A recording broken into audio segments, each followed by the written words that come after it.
বারাসত থেকে যদি ধরা যায় উত্তর চব্বিশ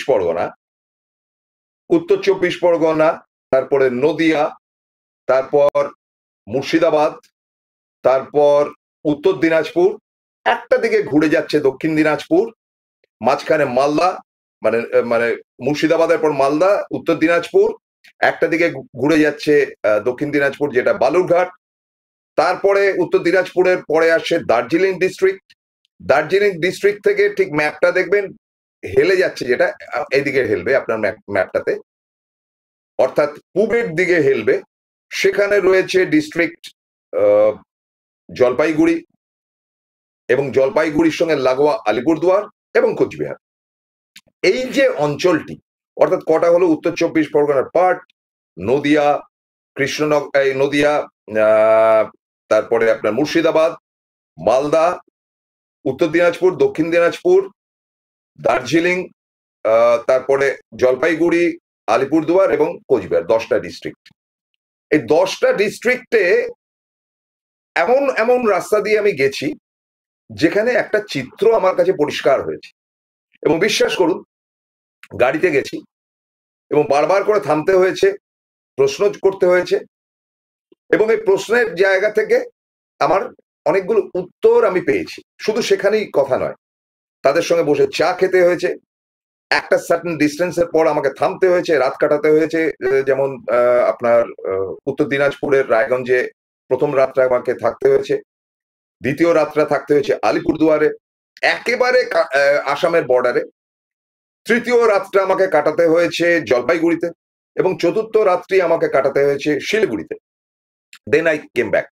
এবং যখন আসছি তখনও কিন্তু সেই চিত্রটি নিতে নিতে এসছি। প্রথম বলেই যে মিশ্র আমার প্রতিক্রিয়া, যেটা প্রবীরদা অলরেডি বলেছে, আমি শিলিগুড়ি বা আলিপুরদুয়ারের হোটেলে বসে দেখেছি সেগুলো রাত্রিবেলা, সেগুলো আমারই বক্তব্য, আমি সে দায় স্বীকার করে নিচ্ছি। কিন্তু এই জটিল অঙ্ক একেবারে পটাপট 10টা ডিস্ট্রিক্টের আমি এখান থেকে বলে দেবো, সেই রকম জায়গায় এখন আমি যেতে চাইছি না। বরং দুটো পার্টে আমি করব, বা দরকার হলে 3টে পার্টে, যেটা প্রবীর বিশ্বাস আমাকে বলেছেন। প্রথম পার্টটাই নেব সব থেকে টাফ ফর তৃণমূল, সেই অঞ্চলটি হচ্ছে গিয়ে এই দার্জিলিং ডিস্ট্রিক্ট থেকে। দার্জিলিং ডিস্ট্রিক্ট মানে আপনার নকশালবাড়ি থেকে ধরতে হবে, মানে বিহারের পরেই যেটা ঢুকছে আর কি পশ্চিমবঙ্গে, সেইখান থেকে একেবারে আসাম অব্দি যে সুবিশাল জায়গাটা রয়েছে, সেখানে 26-27টি আসন রয়েছে। এই আসনগুলোর তৃণমূলের ভীষণ দরকার, চ্যালেঞ্জিং, বাই ইলেকশনে কিছু জিতে এসছেন, ইত্যাদি ইত্যাদি ইত্যাদি। তো এবারে কি হবে, এরকম ধরনের একটা প্রশ্ন রয়েছে। সেই প্রশ্নটা করতে করতে প্রসূনের পাঞ্চ নয়, প্রসূনকে পাঞ্চের মুখে যেতে হয়েছে। সুতরাং শুরু করছি অদ্ভুত ধরনের উত্তরবঙ্গের মামু ভোট। একটা ভোটের নাম মামু ভোট, কি করে হয় তার বিশ্লেষণ করব প্রসূনের পাঞ্চ নিয়ে।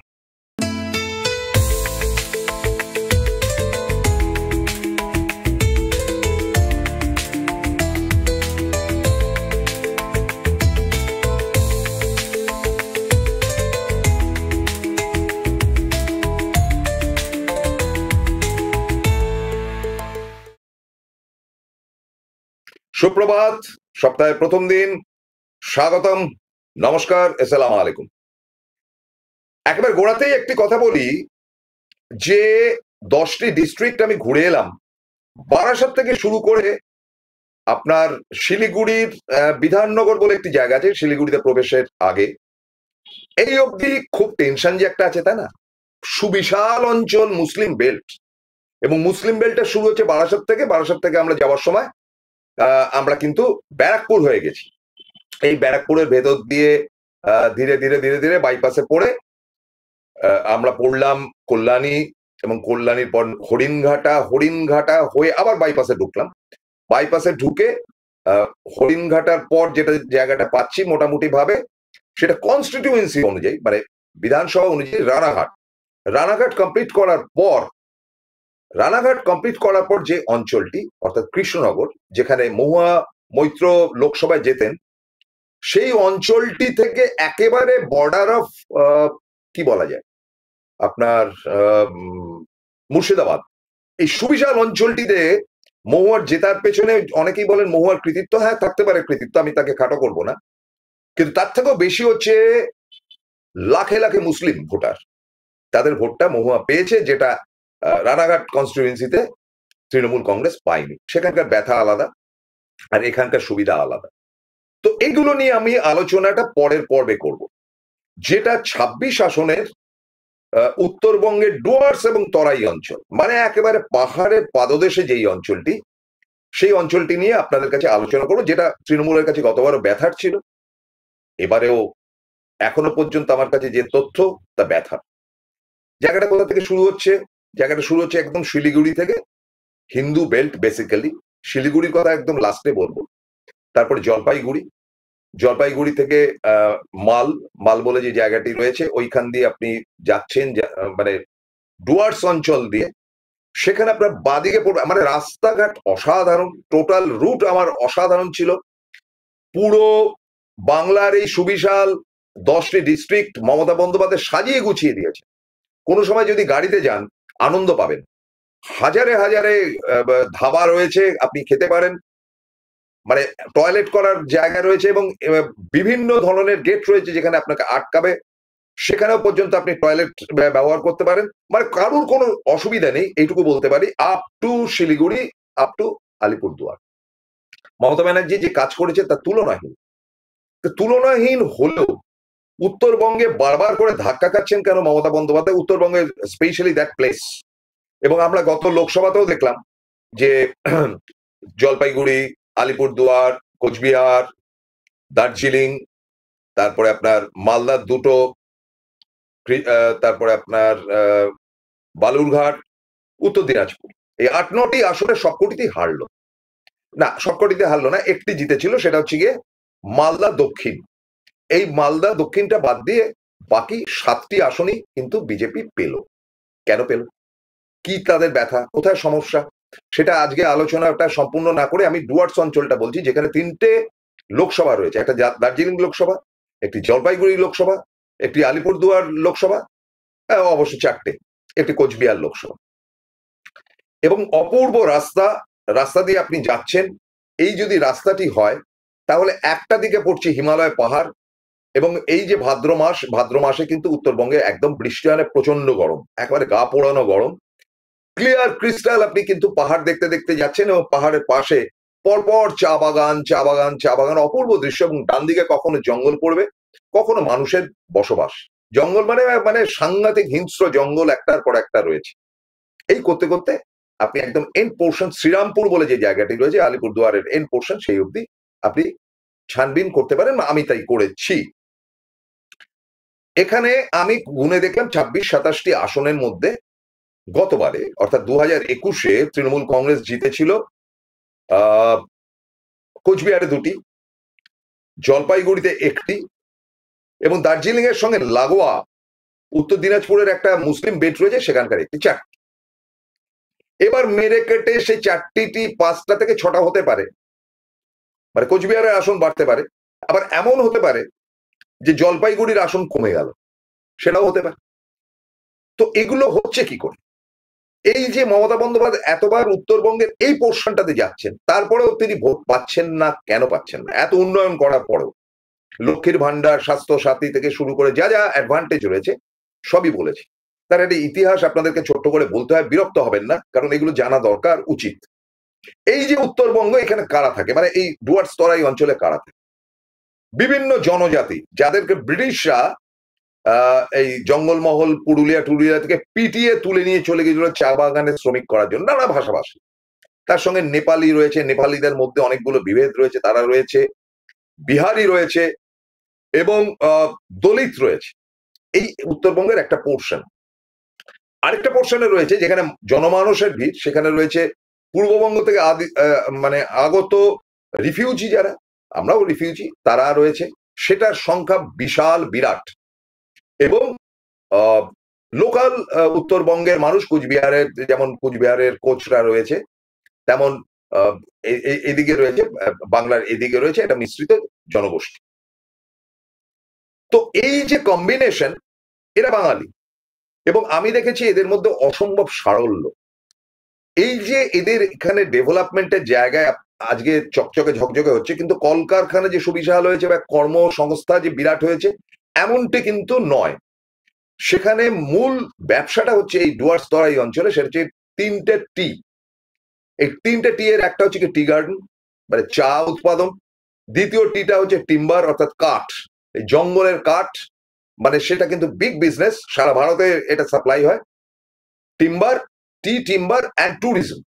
ট্যুরিজম টেরিফিকলি এগিয়ে গেছে, কিন্তু এখন মানুষের পকেটে পয়সা নেই, ট্যুরিস্টের সংখ্যাটা অনেকটাই কম পক্ষান্তরে। সিকিমে যাওয়া তো অলমোস্ট ছেড়ে দিয়েছে, তবু দার্জিলিং, কার্শিয়াং, কালিম্পং ইত্যাদি ইত্যাদি জায়গাতে মানুষ যাচ্ছে টাচ্ছে। এটা একটা সোর্স অফ ইনকাম। কলকারখানা আমি দেখলাম জলপাইগুড়ি অঞ্চলে বেশ কিছু হয়েছে, সেগুলো ছোট স্মল স্কেল ইন্ডাস্ট্রি, বহু হয়েছে, কিন্তু দুর্ভাগ্যজনকভাবে তাদের অধিকাংশটাই কিন্তু বাঙালিদের নয়, মারোয়াড়িদের। ভালো করে শুনুন, নেপালিদেরও নয়। এবং আরেকটা দিক রয়েছে, যেটা চা বাগানের দিক রয়েছে, চা বাগানের মালিকানা কিন্তু অনেক ক্ষেত্রে অবাঙালি এবং মারোয়াড়িদের। এবং চা প্রসেসিং যেটা হচ্ছে ফ্যাক্টরির মধ্যে, সেটা আমি দেখে এসেছি যে একদম সবুজ পাতা থেকে কি করে কালো দানাতে পরিণত হচ্ছে, একটা টোটাল প্রসেস আমি দেখে এসেছি। সেটাও কিন্তু এই যে দিস ইজ বিউটিফুল। এই যে চাগুলো তৈরি হচ্ছে, যে চাটা আপনি বাড়িতে খান, সেটা লিকার চা যেটাকে বলে, সেটা এক ধরনের, ফ্লেভার চা এক ধরনের। লিকার মানে হচ্ছে কালচে বা লালচে হয়ে যাবে যেটা, টকটকে রং। আরেকটা হচ্ছে কি ফ্লেভার, মানে দার্জিলিং এর সুগন্ধি বেরোবে যেটা, সেটা একটা ধরনের রয়েছে। তো এই দু ধরনের চায়ের মধ্যে ম্যাক্সিমামটা সেখানে যে ফ্যাক্টরি গুলো রয়েছে এগুলো মারোয়াড়িরা চালায়, এবং সেখানে কিন্তু ওই আহ, লাল চা তৈরি হয় আর কি, মানে ওই দানা চা গুলো তৈরি হয়। কাজ করছে কিন্তু বাঙালিরা। বেশ, এবারে চা বাগানগুলোর অধিকাংশই বলেছি মারোয়াড়িদের। কার্যত মারোয়াড়ি সেকশন এবং অবাঙালি সেকশনের একটা বিরাট অংশ কিন্তু এই ডুয়ার্স তরাই অঞ্চলটাকে দখল করে রয়েছে, এন্ড দে আর কন্ট্রোলিং, মানে তারা তাদের কথাই শেষ কথা হবে। এবার মমতা বন্দ্যোপাধ্যায় বারবার গেলেও বাঙালি আনার জায়গাটা কিন্তু বেদম মার খেয়েছে, যদিও বাঙালি অঞ্চল, জনগোষ্ঠী যাই হোক না কেন, বাঙালি অঞ্চল হলো কন্ট্রোল বাই কিন্তু অবাঙালি। এবং এই অবাঙালি জায়গাটা কিন্তু খুব দুর্ভাগ্যজনক, সেটাকে কোনোদিনই দেখা হয়নি, দেখার চেষ্টাও হয়েছে বলে আমার জানা নেই। Part two. পার্ট থ্রি হচ্ছে গিয়ে, দেখুন এই ডুয়ার্স তলায়, মানে পাহাড়ের তলায় থাকা মানুষগুলো খুব ভালো মানুষ হতে পারে, তারা বিজেপিকে ভোট দিতে পারে বা যাই করতে পারে। এই উদ্বাস্তু যারা এসেছিল ওপার বাংলা থেকে, তাদেরকে প্রথম দখল করে শ্যামাপ্রসাদ মুখার্জি এই এই এই টোটাল উত্তরবঙ্গের এন্টায়ার জায়গাতে। তখন মালদা থেকে শুরু করে আলিপুরদুয়ার অব্দি এন্টায়ার জায়গাটা উত্তরবঙ্গ ছিল, ফ্যাক্টরি হওয়ার কোনো সম্ভাবনা ছিল না। তার কারণটা হচ্ছে গঙ্গার যে ব্যারেজ রয়েছে, যেটা মানে আপনার মুর্শিদাবাদ থেকে মালদাতে ঢোকার যে ব্যারেজ রয়েছে, ব্যারেজের ওখানে একটা সমস্যা রয়েছে। সেটা হচ্ছে তখন কিন্তু কোনো পুল ছিল না, কোনো ব্রিজ ছিল না যে এপার থেকে ওপারে যাওয়া যায়। যার জন্য দার্জিলিং মেল বলে একটি ট্রেনই ছিল, যেটা মালদার আগে গিয়ে দাঁড়াতো, মানে ব্যারেজের আগে দাঁড়াতো, তারপরে নদী পার হয়ে ওপারে গিয়ে লোকে আরেকটা ট্রেন ধরতো, সেটাও দার্জিলিং মেল, সেই দার্জিলিং মেলে করে যেত। এই ছিল কিন্তু রুট। নইলে আপনাকে টোটাল বিহারের পুনিয়া ফুনিয়া ঘুরে কিন্তু আপনাকে ঢুকতে হবে দার্জিলিং এর, মানে মালদা ফালদা জায়গা। ফলে লোহা লক্কর ইত্যাদি ইত্যাদি সাপ্লাই করার কোনো চান্স ছিল না, যার জন্য ইন্ডাস্ট্রি হয়নি। আজকে কিন্তু সেই ব্যবস্থাটা হয়েছে, হলেও যেটা ত্রুটি ছিল সেটা ত্রুটি। বিধানরা যা করার চেষ্টা করেছিলেন ওই সময়টা, এদের উদ্বাস্তুদের থাকার জায়গা দিয়েছে, এবং এই উদ্বাস্তুদের যে সমস্যা বা সংকট, সেই সংকটটাকে একেবারে ভীষণভাবে বাড়িয়ে দিয়েছিল শ্যামাপ্রসাদ মুখার্জি। ফলে তাদের মধ্যে একটা হিন্দুয়ানা তৈরি করে দিয়েছে। শ্যামাপ্রসাদ মুখার্জি তো কেটে পড়লেন এখান থেকে, গিয়ে দিল্লিতে গিয়ে তিনি শিল্পমন্ত্রী টন্ত্রী হয়ে সেখানে মারা গেলেন। কিন্তু এই জায়গাটি দখল করলো কমিউনিস্টরা, তখন সিপিআই ছিল।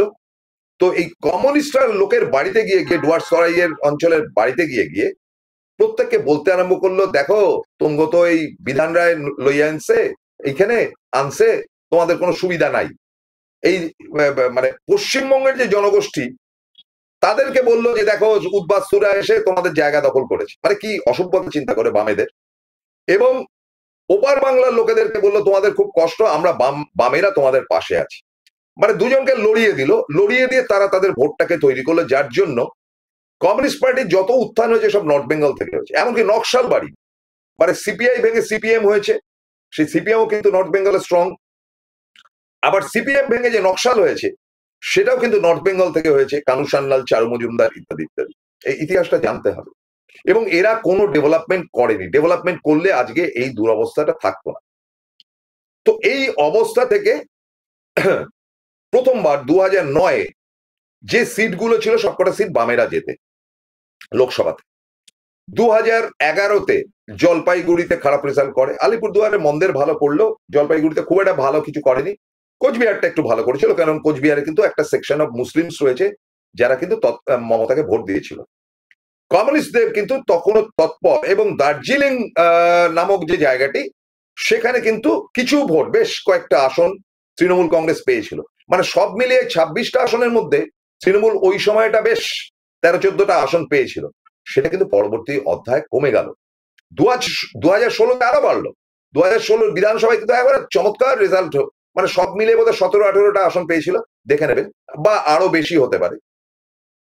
কিন্তু মাঠটা খেলো গিয়ে 2019-এ।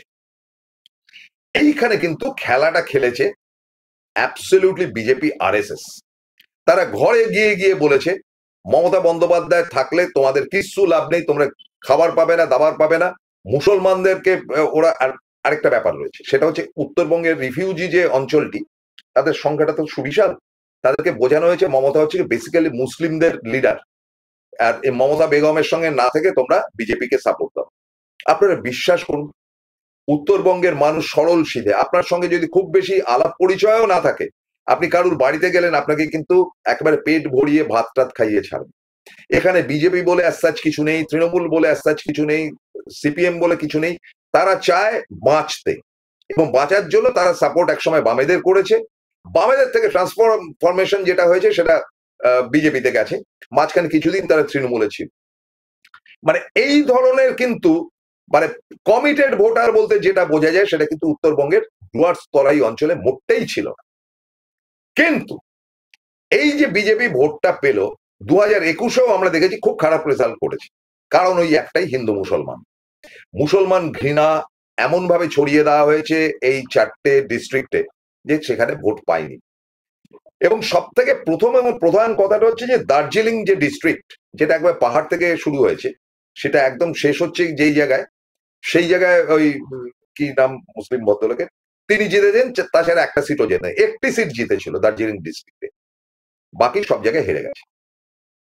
তো এইবারে এর থেকে কিন্তু খুব পরিবর্তন হচ্ছে না, হওয়ার সম্ভাবনা খুব কম। তার কারণ আমি পার্টলি বলছি, আলিপুরদুয়ারের 5টি আসন, 5টি আসনে যেমন 5টি নেতা ঠিক থাকে, তেমন 5টি নেতার সঙ্গে 50টি গোষ্ঠী রয়েছে, 50 আচ্ছা, এদের ইনকাম কি কি, মানে গোষ্ঠীতন্ত্রের ইনকাম তো আপনাদেরকে বলে টি টিম্বার ইয়ে, আর একটা মানে জায়গা রয়েছে যেখান থেকে কিন্তু রোজগার বিপুল রয়েছে। সেই বিপুল রোজগারটি হচ্ছে গিয়ে বিভিন্ন জায়গায় আপনার স্টকিস্টের যে কাজটা, সেই স্টকিস্ট রয়েছে, বিরাট বিরাট স্টকিস্টদের ঠেক রয়েছে, হ্যাঁ, যেটাকে বলে ওয়্যার হাউস।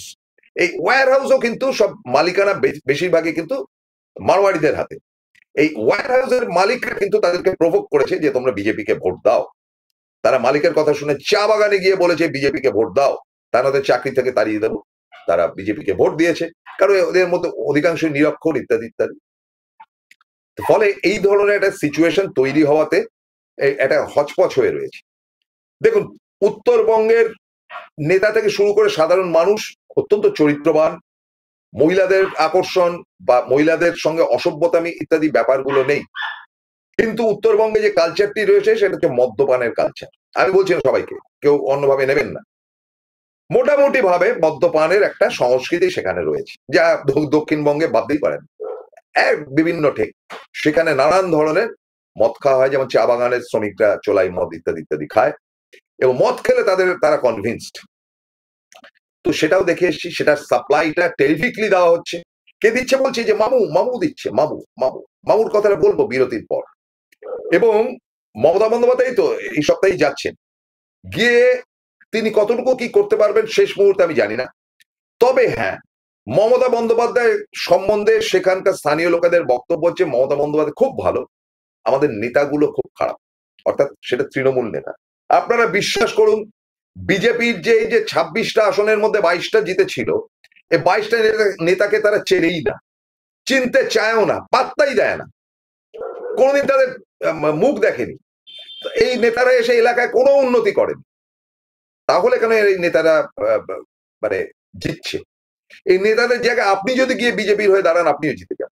তার কারণটা হচ্ছে গোষ্ঠীদ্বন্দ্ব। এই যে গতবারে আলিপুরদুয়ারে পাঁচটি আসন 5টি জিতলো বিজেপি, তার মধ্যে থেকে কাঞ্জিলাল বলে ছেলেটি, সে কাঞ্জিলাল বেরিয়ে এসে অভিষেকের অফিস থেকে তিনি তৃণমূলে জয়েন করলেন। তারপর একটা বাই ইলেকশন হলো, 2টো আসন হলো আউট অফ 5। এদের 5 জনই হারবে এরকম সিচুয়েশন তৈরি হয়ে রয়েছে আলিপুরদুয়ারের। আমি আগানে বাগানে ঘুরেছি এবং আলিপুরদুয়ারে আমি বহুবার গেছি, এবং তারা একটা ইউনিক ব্যাপার করছে। তারা বলছে যে মামু এত উন্নতি করেছে আসামে, এবং মামু যদি উন্নতি করে থাকে আমাদের দেশে, আমাদের রাজ্যে সেই উন্নতিগুলো আমরা পাচ্ছি না। আর মামু অন্য খেলা খেলেছে, মামুর খেলার কথাটা আমি পরে বলছি, এবং সেই খেলা কিন্তু টেরিফিক খেলা। এবং শিলিগুড়ি যে শহরটি একসময় সিপিএম এর ছিল, ভট্টাচার্যের, শঙ্কর ঘোষদের, সিপিএম এর, তারা পাল্টি ফাল্টি খেয়ে শিলিগুড়িতে এখন দায়িত্বে রয়েছে পুরো বিজেপি, কিন্তু শিলিগুড়ি টাউনশিপ অর্থাৎ কর্পোরেশনটা কিন্তু দখল করে রেখেছে গৌতম দেব এবং তৃণমূল কংগ্রেস। তো সেই ভোটটা কিভাবে ভোট হয়েছে আমি জানি না, দখলদারির ভোট কিনা অন্য ভোট। কিন্তু একটা কথা আপনাদের বলি, শিলিগুড়িতে গিয়ে আমার মনে হলো আমি বিহার বা গুজরাটে রয়েছি। চারিদিকে শুধু গেরুয়া পতাকা, তৃণমূলের কিচ্ছু নেই, মমতার কোনো ছবি নেই, কিচ্ছু নেই। শুধু কর্পোরেশনের সামনে দেখলাম মমতা বন্দ্যোপাধ্যায়ের একটা ছবি, ওই আবেদন করছেন, আর 2-1টা জায়গায় 21শে জুলাই কলকাতা চলো এই লেখা রয়েছে, আর চারিদিকে শুধু বিজেপির ফ্ল্যাগ, আর নইলে ওই রামের যে ফ্ল্যাগটা এরকম সরু মতন 3 কোণা যে ফ্ল্যাগটা, সারা শহর জুড়ে জয় শ্রীরামের ফ্ল্যাগ। এটা কোন শহর? তাহলে স্থানীয় নেতারা কি কনভিন্স করতে পারেনি? এটা একটা অদ্ভুত মানে ইয়ে হয়ে রয়েছে, অবস্থা হয়ে রয়েছে। কে করছে এই জায়গাটা? এই জায়গাটা কন্ট্রোল কে করছে? প্রথম জানাই, সুকান্ত মজুমদার না, নতুন শ্রমিক ভট্টাচার্য না, শুভেন্দু অধিকারী মোটেই না। এই জায়গার কন্ট্রোল নিঃশব্দে এখন চালাচ্ছেন যিনি, তার নাম, বিরতির পর সঙ্গে থাকুন। Found Kolkata's first ever sweet shop serving so unique items like Dab Malai Curry, Motichur Truffle, Gajor Borfi, Dab Kalakand, and I had to try them. শুধু তাই নয়, শক্তিগড়ের ল্যাংচা, বর্ধমানের সীতাভোগ, মালদার পোস্তকদম, বহরমপুরের ছানা বড়া, এগুলো সবকিছু খেতে হলে আর এত দূরে যেতে হবে না। সুন্দরিনী ন্যাচারালসে পেয়ে যাবে পশ্চিমবঙ্গের বিখ্যাত 10টা জেলার মিষ্টি all under the same roof. এদের বেস্ট সেলার্স কচি ডাবের শাঁস দিয়ে বানানো ডাব মালাইকারি আর কলা পাতায় মোড়া গুড়ের সন্দেশ পাতুরি আর must try. Welcome to the world of civil business. A Bengali business personality and the most successful business group, Roy Construction Group of companies now coming Sarib, West Bengal. Mr. Anup Roy, the managing director of the Roy Construction Group company, ready to serve his native land, the mother Bengal.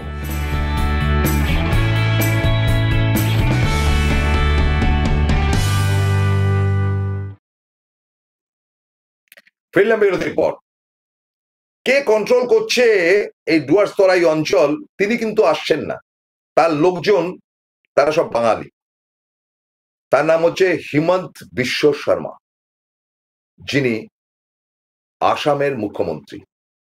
তার সঙ্গে বাংলার যোগাযোগ কিছু নেই। আমি জানি না তৃণমূলের কাছে কতটুকু খবর আছে বা না আছে। আমি একেবারে গোপনে মদের আড্ডা থেকে শুরু করে চায়ের আড্ডা অব্দি সব জায়গাতে তার কথা শুনেছি, এবং তার জন্য ফিদা হয়ে রয়েছে বাঙালিরা। এবং তাদের কাছে এই বার্তা গেছে, দেখুন, আসাম থেকে মেরে পিটিয়ে বাঙালিদেরকে বের করে দেওয়া হয়েছিল, একটা সময় পিটিয়ে বের করে দেওয়া হয়েছিল, এবং কংগ্রেস জমানা তো তাই হয়েছিল। এবং আসামে কিন্তু অনেকগুলো গোষ্ঠী রয়েছে, যে গোষ্ঠীগুলো ক্রিমিনাল এক একটা, এই বড় গোষ্ঠী, অমুক তমুক হেনা তেনা যেগুলো রয়েছে, যেগুলো চিরকাল অত্যাচার করেছে। পরবর্তী অধ্যায়ে এই আসামের থেকে এই হেমন্ত বিশ্ব শর্মাকে, ইনি কংগ্রেসের ছিলেন, একে ট্যাপ করে অমিত শাহ।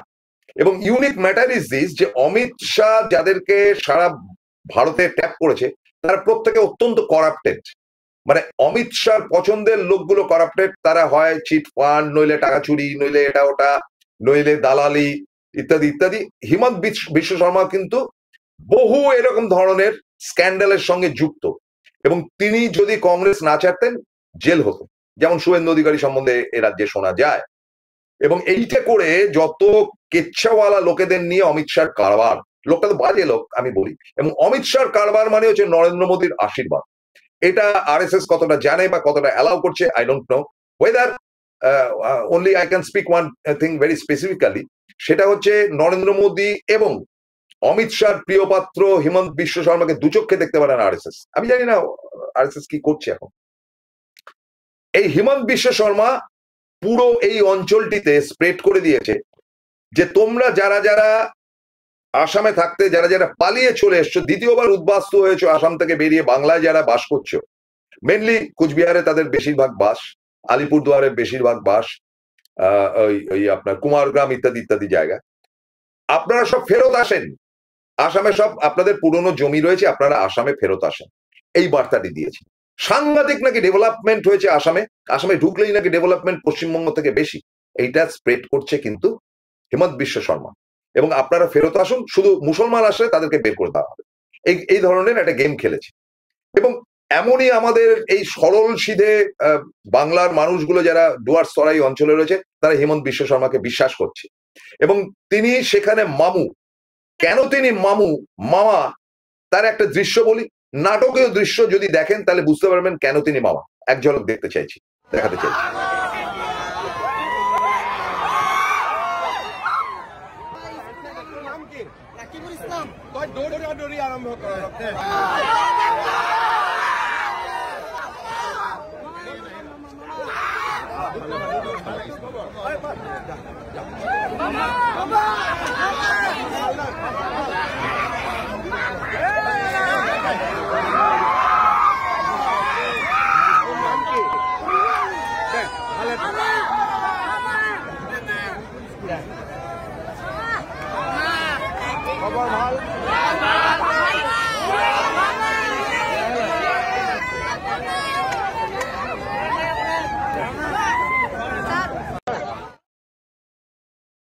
এই ছবিটি একদম ছড়িয়ে দেওয়া হয়েছে কিন্তু ডুয়ার্স অঞ্চল, ডুয়ার্স তরাই অঞ্চলে।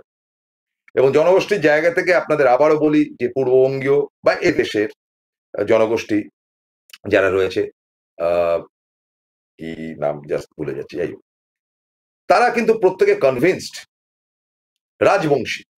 রাজবংশীরা হচ্ছে অরিজিনাল বাঙালি, কিছু মনে করবেন না ওপার বাংলা থেকে আসা মানুষরা। রাজবংশীরা হচ্ছে অ্যাবসলিউটলি পূর্ববঙ্গটাতে তারাই ডেভেলপ করেছে, তারাই থাকতো।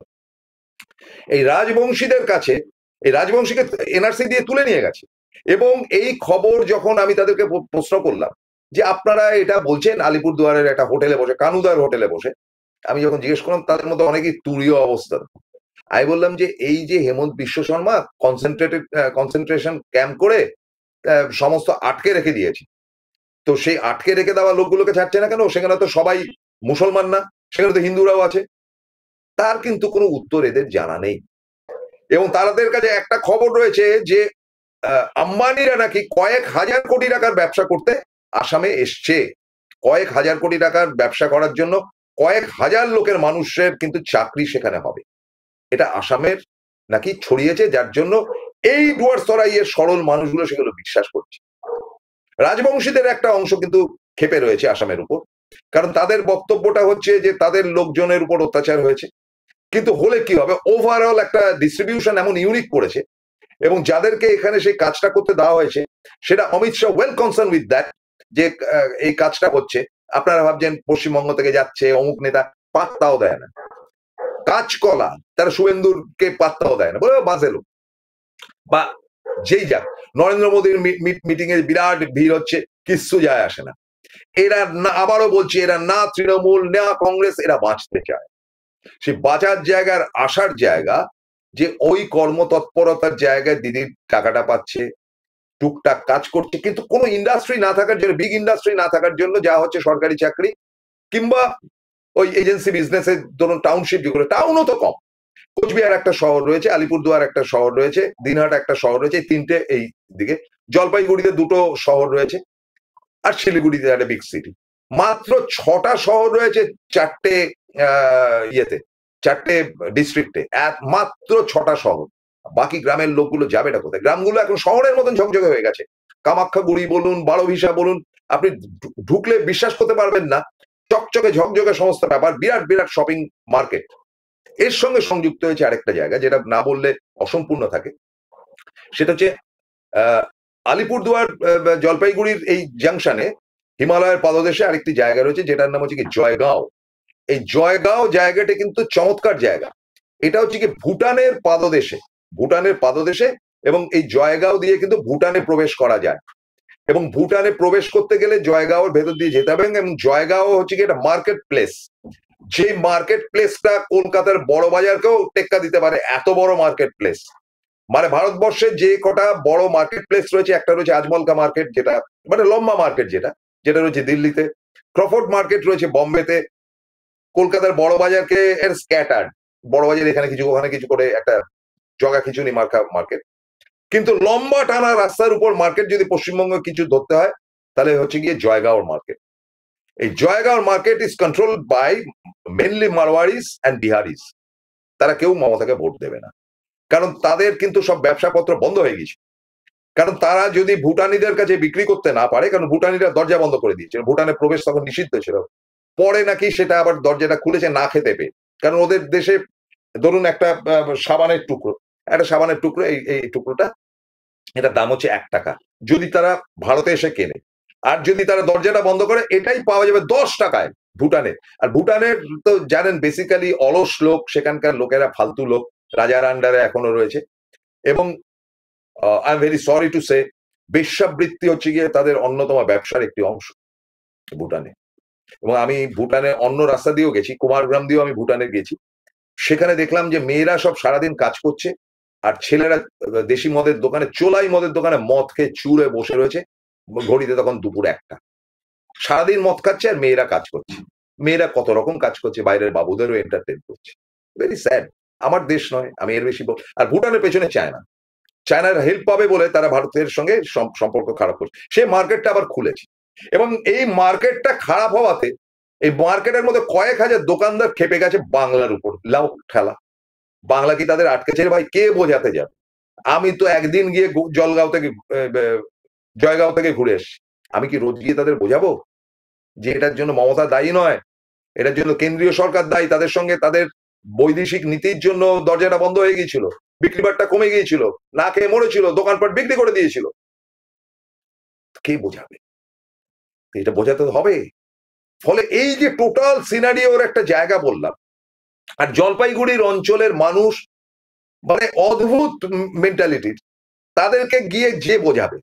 মূল জায়গাটা হচ্ছে এই 26টা আসনের মধ্যে 20টা আসন যদি জিততে হয়, তাহলে অলমোস্ট সেখানে স্ট্রং লিডার দরকার, যার কন্ট্রোলে থাকবে, যার কথা উঠবে বসবে তৃণমূলের ছেলেপুলেরা। আবার বলছি, ওখানে কিন্তু কমিটেড ভোটার কেউ নেই।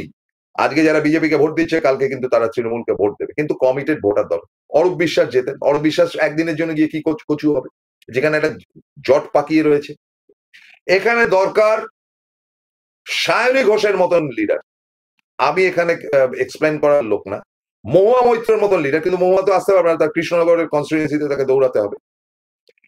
এই যে জায়গাটা, এখানে সায়নী ঘোষের মতন তেজি মেয়েকে দরকার। আবারও বলছি, মেয়েদের কিন্তু অস্বাভাবিক রেসপেক্ট রয়েছে নেপালিদের কাছে এবং উত্তরবঙ্গের মানুষের কাছে।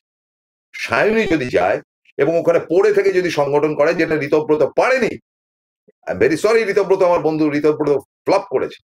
সায়নী ঘোষকে যদি পাঠানো যায়, কিংবা দোলা সেনকে যদি পাঠানো যায়, এই ধরনের মানে ঝোড়ো নেতাকে যদি পাঠানো যায়, তাহলে 26টা সিটের মধ্যে কিন্তু পরিবর্তন আনা সম্ভব। নতুবা আই এম ভেরি সরি, জটিল হয়ে রয়েছে কিন্তু মামু ভোটে। এই মামুর উপর কিন্তু দায়িত্ব দিয়েছে কেন্দ্রীয় বিজেপি ডুয়ার্স তরাইকে সম্পূর্ণ গ্রিপে আনার জন্য। খবরটা জানতেন কি? থ্যাংক ইউ ভেরি মাচ, ভালো থাকবেন।